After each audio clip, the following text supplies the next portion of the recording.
Bismillahirrahmanirrahim. Assalamualaikum warahmatullahi wabarakatuh. Pada season kali ini, mata kuliah Undang-Undang Pers dan Penyiaran akan membahas tentang Undang-Undang Nomor 14 tentang keterbukaan informasi publik. Nah, karena waktunya mungkin terbatas, saya langsung to the point aja. Sekaligus materi kuliah ini nanti akan saya share di LMS atau di WA Group ya, biar kita tidak bosan kuliah daring terus. Oke, sebenarnya Undang-Undang Keterbukaan Informasi Publik ini telah disahkan ya setelah berlakunya Peraturan Pemerintah Nomor 61 Tahun 2010 yang merupakan peraturan dari pelaksanaan dari Undang-Undang Nomor 14 tahun 2008 tentang keterbukaan informasi publik. Dan dengan berlakunya undang-undang KIP ini, maka Indonesia menjadi negara kelima ya, di Asia yang telah menjamin warga negaranya untuk mendapatkan informasi publik. Sebelumnya juga ada negara di Asia ya, negara Nepal, India, Jepang, dan Thailand. Nah, selanjutnya Indonesia adalah negara yang kelima. Oke, sebenarnya apa sih daripada isi Undang-Undang Informasi Keterbukaan Publik? Nah, ini mungkin saya hanya secara globalnya aja ya. Nanti lengkapnya Anda bisa membaca sendiri di undang-undangnya. Anda bisa download ataupun di materi yang saya kirim di LMS itu juga ada ya. Sebenarnya undang-undang ini ada banyak hal yang cukup positif ya bagi warga Indonesia yang kita cinta ini. Terutama menyangkut informasi publik. Apa sih sebenarnya informasi publik itu? Informasi publik itu adalah informasi yang dihasilkan atau disimpan, dikelola, dikirim, dan atau diterima oleh suatu badan publik. Tentu informasi publik ini yang berkaitan dengan pertama penyelenggara dan penyelenggaraan negara. Yang kedua penyelenggara dan penyelenggaraan badan publik lainnya sesuai dengan undang-undang ini. Dan yang ketiga informasi lain yang berkaitan dengan kepentingan publik. Nah, itu yang terkait dengan informasi publik. Nah, informasi publik itu bersifat terbuka dan dapat diakses oleh setiap masyarakat atau pengguna informasi publik. Informasi publik dikecualikan ya yang bersifat ketat dan terbatas. Nah, informasi yang dikecualikan itu sesuai dengan undang-undang, sesuai dengan kepatutan, sesuai dengan kepentingan umum yang didasarkan pada ingat ya, pengujian tentang konsekuensi yang timbul apabila suatu informasi diberikan kepada masyarakat serta setelah dipertimbangkan dengan seksama bahwa menutup informasi publik dapat melindungi kepentingan yang lebih besar daripada membukanya atau sebaliknya.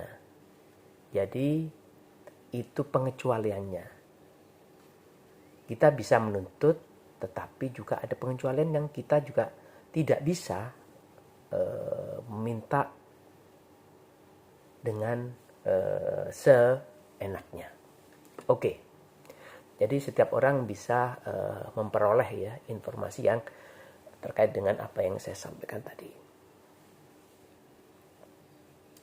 Kemudian badan publik ya, itu badan publik itu kan Anda juga harus tahu badan publik itu banyak ya, termasuk yang menghasilkan informasi publik. Badan-badan publik milik pemerintah itu kan banyak. DPRD itu badan publik. Kemudian Pemkab dengan beberapa badan ataupun dinas ataupun OPD, organisasi perangkat daerah, itu juga badan publik yang di situ juga banyak menghasilkan peraturan-peraturan atau perda atau perpup ya, yang itu juga harus bisa diakses oleh warga negara, oleh rakyat ya. Kemudian ada juga yang badan publik ini ya tadi yang saya katakan berhak menolak atau memberikan informasi ya, yang saya katakan pengecualian tadi itu apabila tidak sesuai dengan ketentuan peraturan perundang-undangan. Ya itu ada aturan mainnya. Seperti yang pertama ya, sebelum kita bicara tentang pengecualian tadi ya, ini yang wajib disediakan atau informasi ataupun informasi kan banyak berupa peraturan-peraturan dari badan publik itu ya, yang wajib disediakan dan diumumkan ini ada dalam pasal 9. Di antaranya informasi itu berkaitan dengan badan publik, informasi kegiatan dan kinerja badan publik, informasi laporan keuangan. Nah, ini juga terbuka ini. Kemudian juga informasi lain dalam peraturan perundang-undangan. Nah, ini informasi yang wajib diumumkan secara berkala. Itu ada di pasal 9. Kemudian di pasal 10 juga ada informasi yang dapat mengancam hajat hidup orang banyak dan ketertiban umum. Itu juga wajib diumumkan. Di pasal 11 ya, juga ada informasi yang wajib tersedia setiap saat atau disediakan, itu meliputi daftar seluruh informasi publik, tidak termasuk informasi yang dikecualikan. Nah, nanti kita bahas informasi yang dikecualikan itu seperti apa ya. Kemudian juga yang wajib tersedia itu hasil keputusan badan publik. Kemudian seluruh kebijakan yang ada, rencana kerja proyek termasuk perkiraan pengeluaran tahunan badan publik ya. Kemudian perjanjian badan publik dengan pihak ketiga. Kemudian informasi dan kebijakan yang disampaikan pejabat publik dalam pertemuan umum. Kemudian ada lagi prosedur kerja pegawai badan publik yang berkaitan dengan pelayanan masyarakat. Dan yang terakhir, laporan mengenai pelayanan akses informasi publik. Lah, ini badan publik itu cukup banyak ya. Anda juga bisa harus tahu aturan mainnya, seperti ya di hukum misalnya, di lembaga atau institusi hukum seperti KPK misalnya, itu kan juga kinerjanya step by stepnya, aturan mainnya kita juga bisa tahu. Tetapi KPK juga dengan alasan tertentu yang masuk perkecualian ini ya, ini juga ada yang tidak bisa disampaikan, sama seperti aparat kepolisian, ini juga badan publik. Ketika wartawan kemudian meminta penjelasan ya, tentang misalnya koruptor yang tertangkap, ada mungkin baru terdengar tadi malam misalnya polisi ataupun KPK misalnya menangkap secara OTT, operasi tangkap tangan. Nah, tetapi saat itu wartawan misalnya minta siapa yang ditangkap ini. Nah, mungkin polisi ataupun KPK masih belum bisa mempublish siapa saja orang-orang yang telah ditangkap tadi malam. Kenapa? Karena polisi masih punya tugas. Ada yang masih belum tertangkap, masih akan mengembangkan kasusnya. Dan ini kalau misalnya saat itu diungkap, maka kemungkinan pihak-pihak yang selanjutnya terkait akan lari ataupun membuang barang bukti. Nah, sehingga nunggu sampai yang lain atau mungkin ada yang tertentu atau saksi kunci barangkali yang sebelum itu tertangkap, maka polisi tidak akan mempublish siapa-siapa yang tertangkap. Itu beberapa contoh. Nah, kemudian ada informasi yang memang tidak boleh atau dikecualikan. Informasi yang dikecualikan. Tidak semua informasi itu bisa disampaikan ke publik. Nah, seperti yang saya contohkan tadi itulah. Apa saja itu ya? Informasi publik yang apabila dibuka, ini perkecualian ya, yang apabila dibuka dan diberikan kepada pemohon informasi publik atau masyarakat dapat menghambat proses penegakan hukum. Itu yang pertama. Seperti contohnya yang sudah saya sampaikan tadi. Yang kedua, informasi publik yang dapat mengganggu kepentingan perlindungan hak atas kekayaan intelektual dan perlindungan dari persaingan usaha tidak sehat. Ini juga hal-hal yang agak sekret, agak rahasia yang tidak bisa serta-merta dibagikan. Selanjutnya yang masuk informasi yang dikecualikan itu adalah informasi publik yang dapat membahayakan pertahanan dan keamanan negara, kayak sandi. Misalnya ada sandi-sandi tertentu. Ini kalau dipublish, diinformasikan ke publik, diminta, ini bisa membahayakan keamanan negara.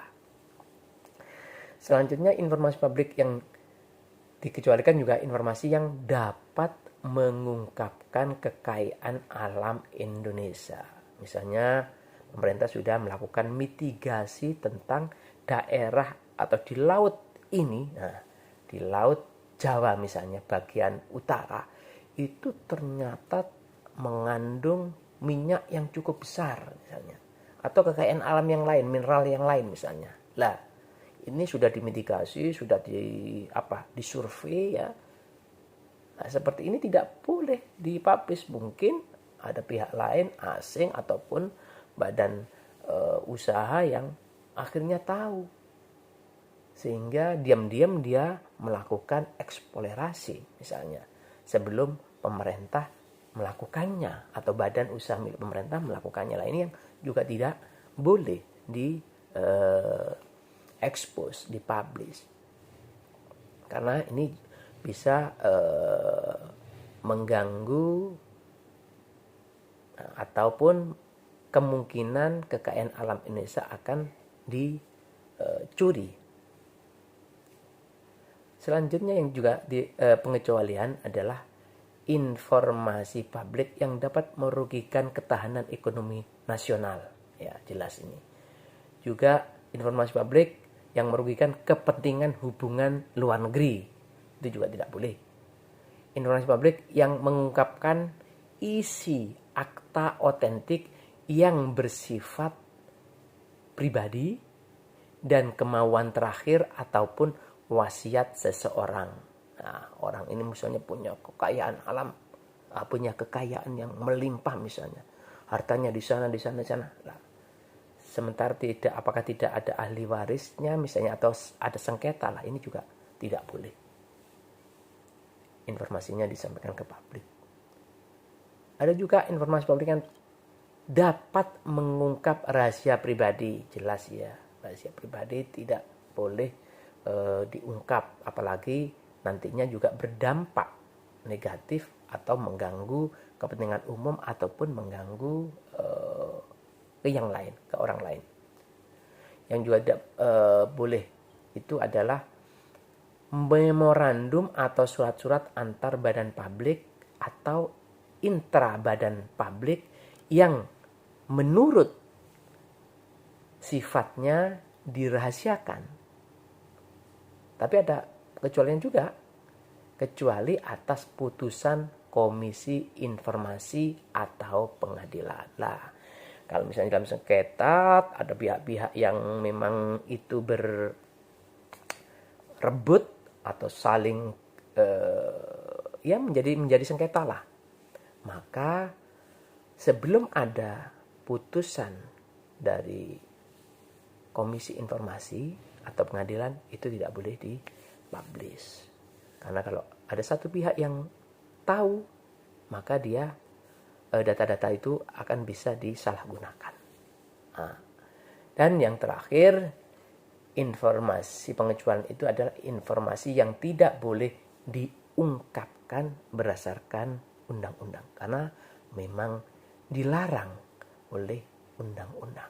Lah, itu pada intinya isi daripada undang-undang informasi keterbukaan publik yang perlu kita ketahui. Jadi untuk lebih lengkapnya seperti apa bunyi daripada bunyi atau isi dari undang-undang KIP itu, silakan Anda baca undang-undangnya ya. Ini adalah Undang-Undang Nomor 14 tahun 2008, sudah cukup lama atau sudah 12 tahun ya diundangkan ya. Tapi baru diterbitkan peraturan pemerintahnya pada tahun 2010 melalui peraturan pemerintah nomor 61. Itu para mahasiswa silakan nanti kalau misalnya ada hal-hal yang perlu dipertanyakan, silakan disampaikan melalui WA group ya, atau bisa juga japri ke saya, atau juga bisa tanya di forum yang disediakan di LMS. Demikian apa yang bisa saya sampaikan supaya perkuliahan tidak bosan melalui daring terus ya. Ini saya coba buat video agar Anda juga bisa menikmati berkali-kali di rumah. Tidak harus